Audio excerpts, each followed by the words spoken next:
연대는 우리 사람만 생기는 편애인가? 물론 우리는 가족, 동료, 시민에 대한 특별한 의무를 지닌다는 생각에 모든 사람이 동의하지는 않는다.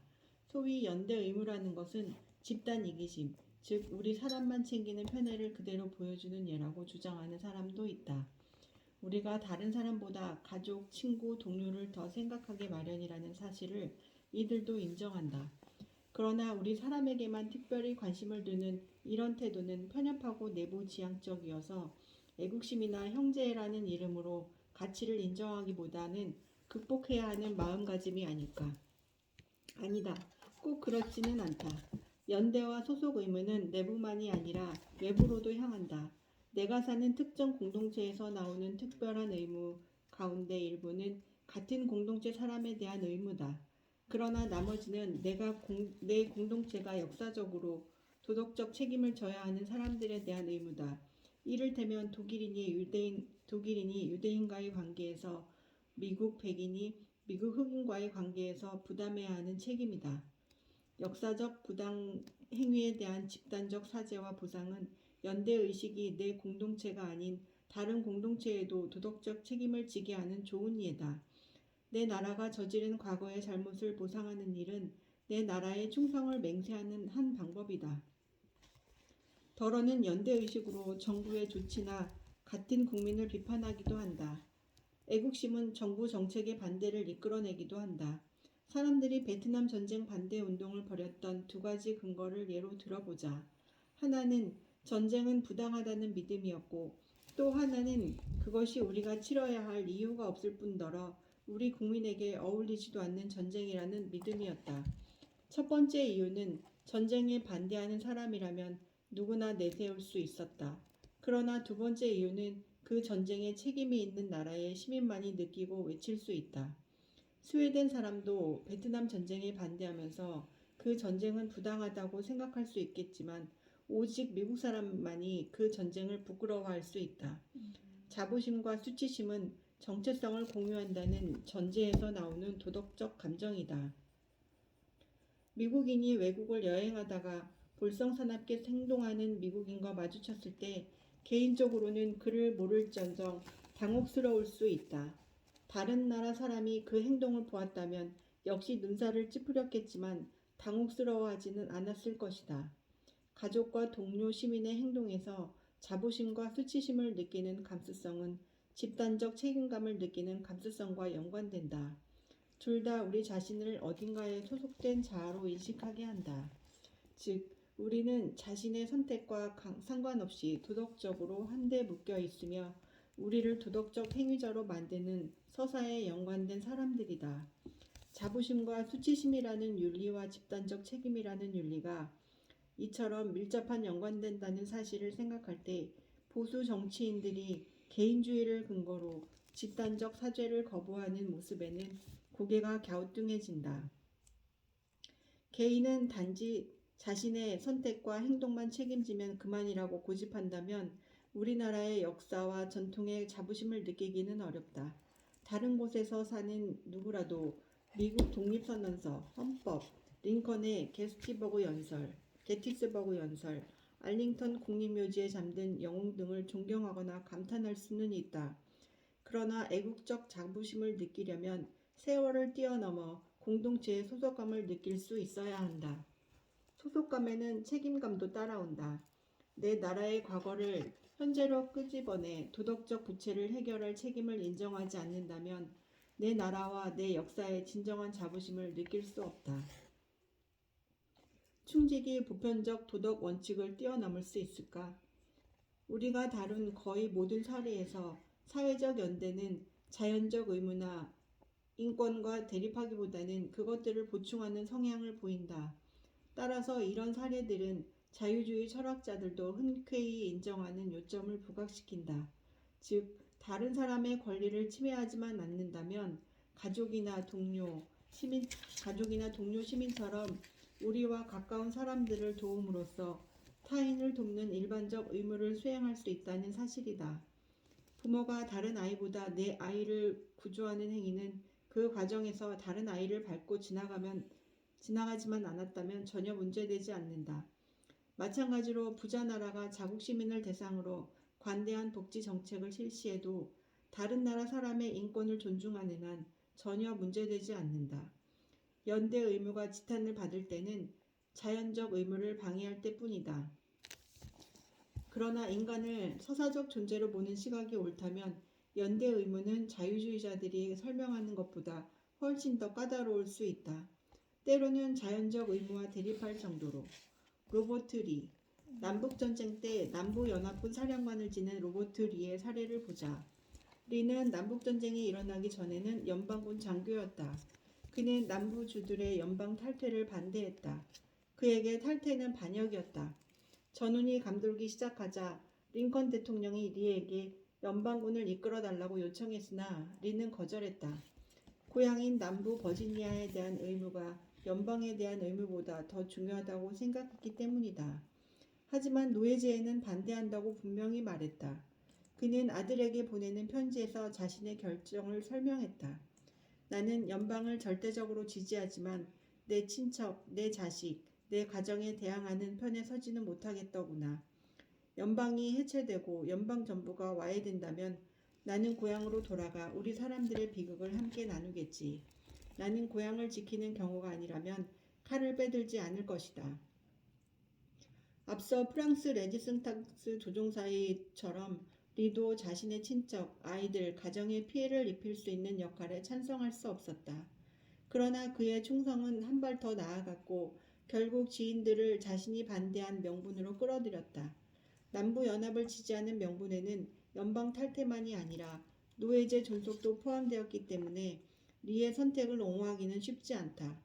하지만 그를 딜레마에 빠뜨린 충성심을 존중하지 않기도 어렵다. 그렇다면 왜 우리는 부당한 명분을 고수하는 태도를 존경해야 할까? 이런 상황에서도 충성의 도덕성을 따져야 하는지 의아해할 사람도 있을 것이다. 충성이 왜 미덕일까? 그것은 도덕적 판단을 방해하고 옳은 일을 할 수 없게 만든 단순한 정서, 느낌, 감정적 끌림은 아닐까? 여기에 그 답이 있다. 우리가 충성을 도덕적 의미가 담긴 진지한 요구로 받아들이지 않는다면 리의 딜레마를 결코 도덕적 딜레마로 이해할 수 없다. 충성심이 순수한 도덕적 무게라고는 전혀 없는 감정에 불과하다면 리의 난처함은 도덕성과 단순한 감정 또는 편견 사이의 고민일 뿐이다. 그러나 그런 생각은 이 문제와 관련된 도덕을 오해하는 것이다. 리의 난처함을 단지 심리적인 것으로만 해석하면 놓치는 부분이 있다. 우리는 리의 선택이 아니라 그의 고민에 드러난 인격에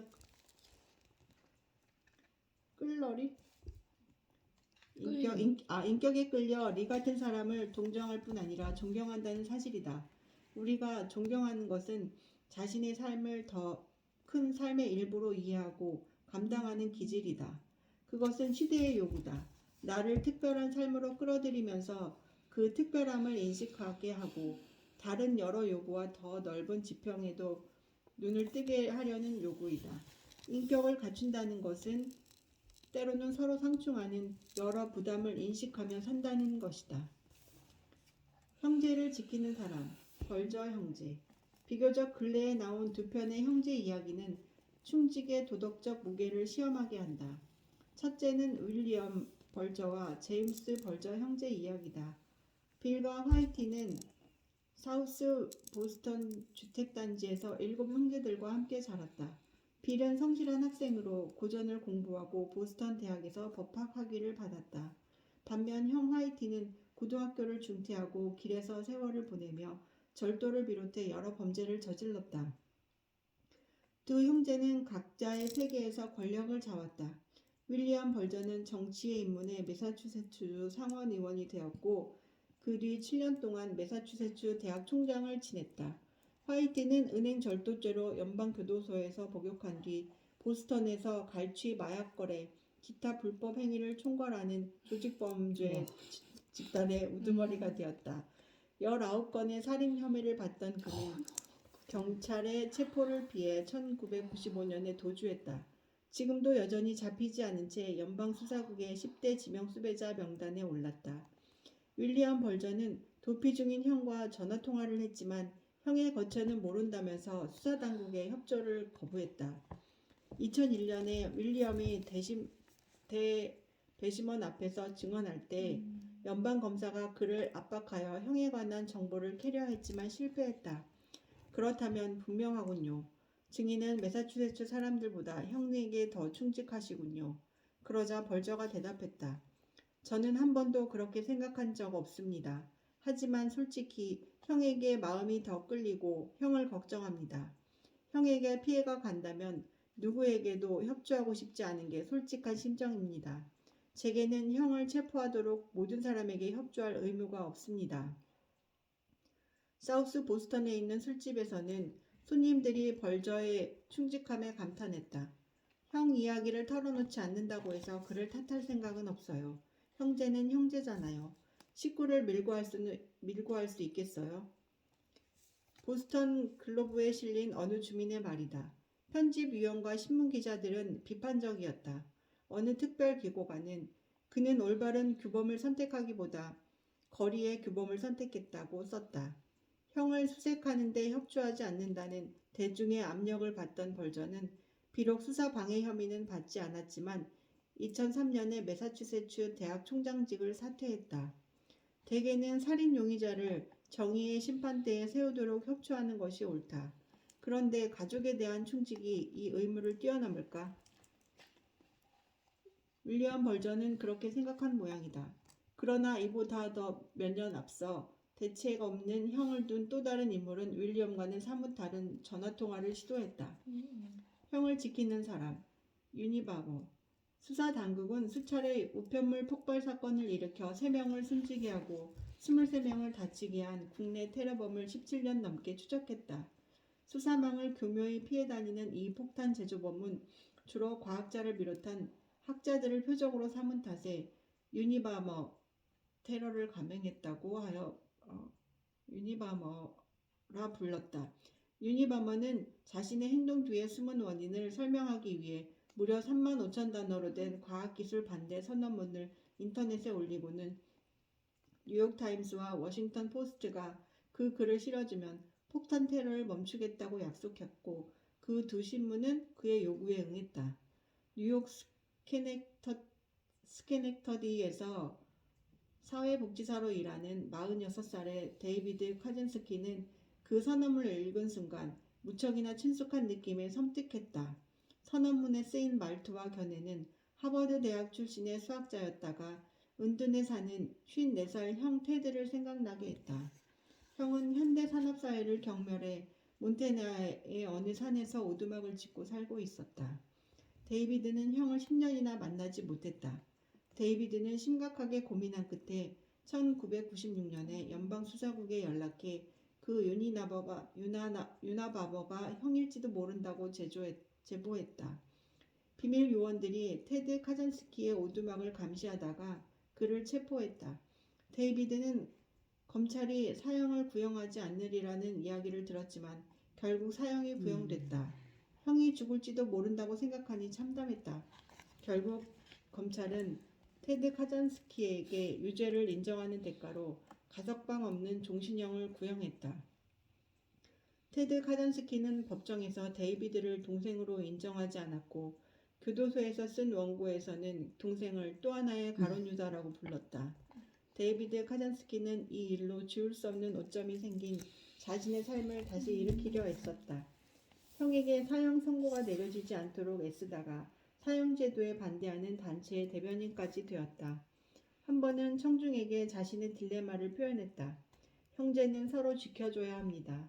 그리고 지금 여기에 있는 저는 형을 죽음으로 내몰았는지도 모릅니다. 그는 유나바머 체포에 기여한 공로로 법무부에서 포상금 100만 달러를 받았지만 포상금의 대부분을 형 때문에 죽거나 다친 사람들의 가족에게 전달했다. 그리고 가족을 대표해 형의 범죄를 사죄했다.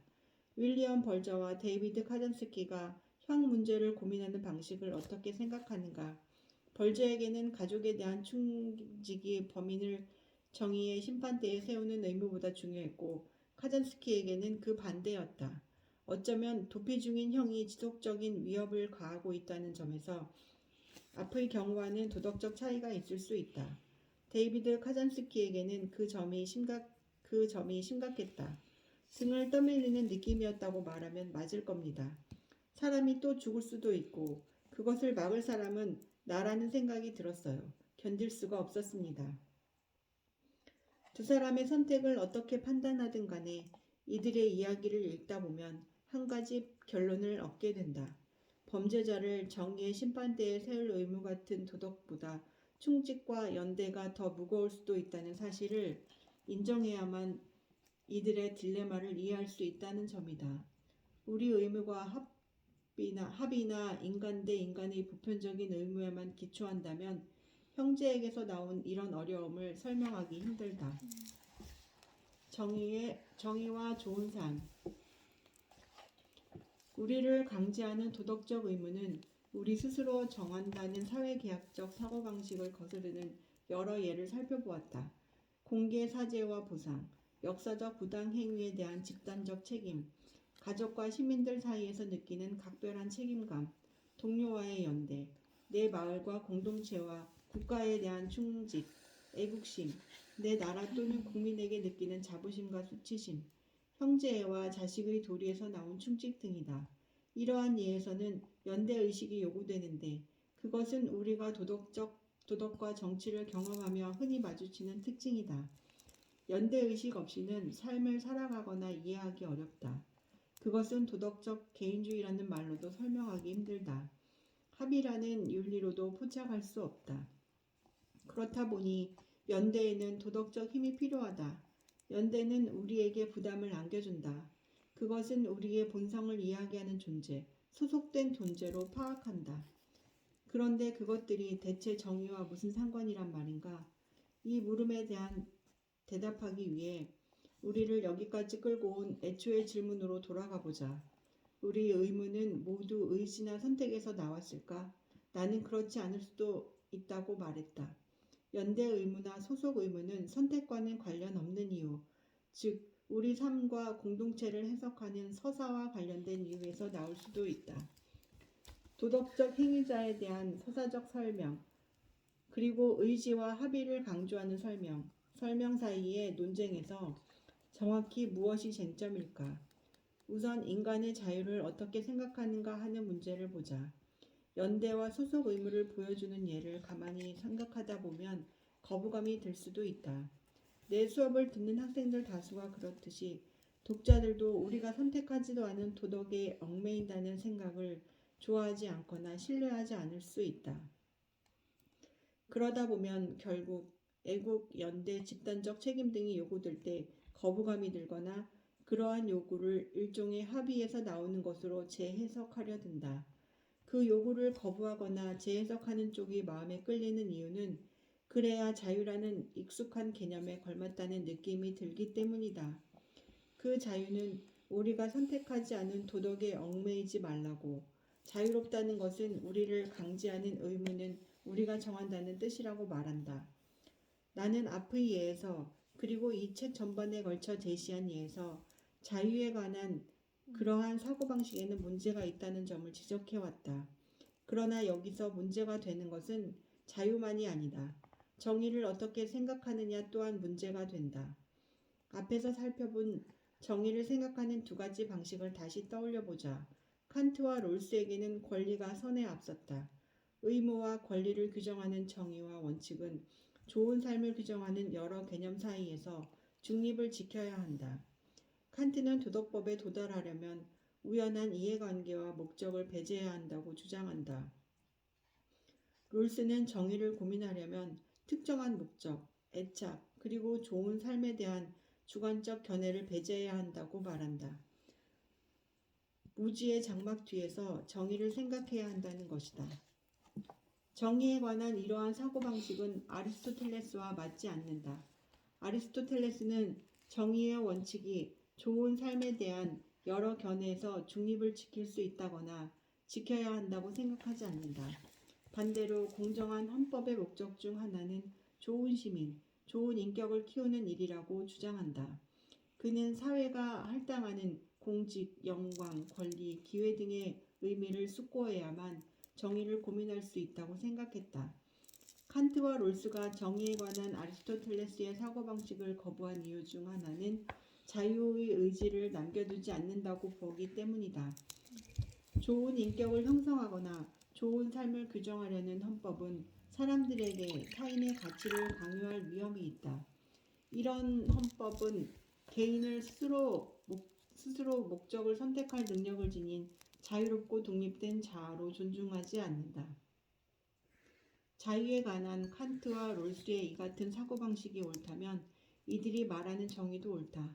우리는 자유로운 선택권을 지닌 독립된 존재여서 우리가 선택하지 않는 도덕에 얽매이지 않는다면 우리에겐 여러 목적의 중립적인 권리의 틀이 필요하다. 그리고 자아가 목적에 앞선다면 그 권리는 분명 선에 앞선다.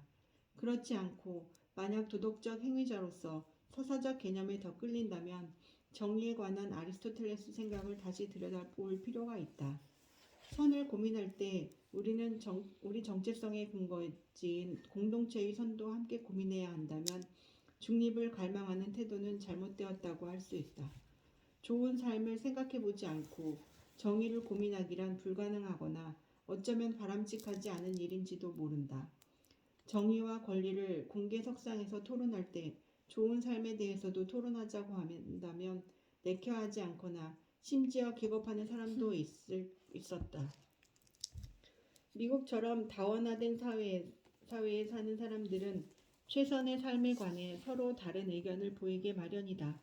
자유주의 정치론은 정치와 법이 도덕적, 종교적 논란에 휩쓸리는 일을 막기 위해 탄생했다. 칸트와 롤스의 철학은 그러한 야심을 아낌없이 그리고 더없이 분명하게 드러낸다. 그러나 이 야심은 성공할 수 없다. 정의와 권리에 관한 뜨거운 쟁점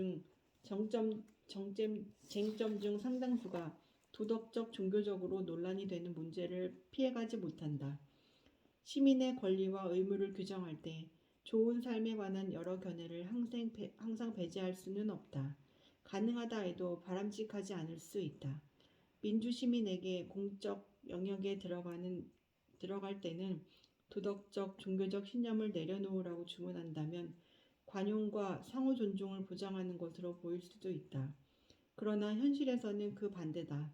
가능하지도 않은 중립을 가장한 채 중요한 공적 문제를 결정하는 행위는 반발과 분노를 일으키는 지름길이다. 중요한 도덕 문제에 개입하지 않는 정치는 시민의 삶을 메마르게 한다. 그러한 정치는 편협하고 배타적인 도덕주의로 흐르기 십상이다. 그리고 자유주의자들이 건드리기 두려워하는 곳에는 근본주의자들이 몰려든다. 정의를 토론하다 보면 불가피하게 본질적인 도덕 문제에 빠진다면 그 논의가 어떻게 진행될지 생각해봐야 한다. 공개적으로 선을 논하면서 종교를 두고 한바탕 싸움을 벌이지 않을 수 있을까? 공개 토론에서 도덕 문제를 더 깊이 다룬다면 그 토론은 어떤 모양새가 되고 우리가 익히 보아온 정치 토론과는 어떻게 다를까? 이는 단지 철학적 질문에 머물지 않는다. 정치 담론에 생기를 불어넣고 시민의 삶을 새롭게 하려면 반드시 짚고 넘어가야 할 핵심 질문이다.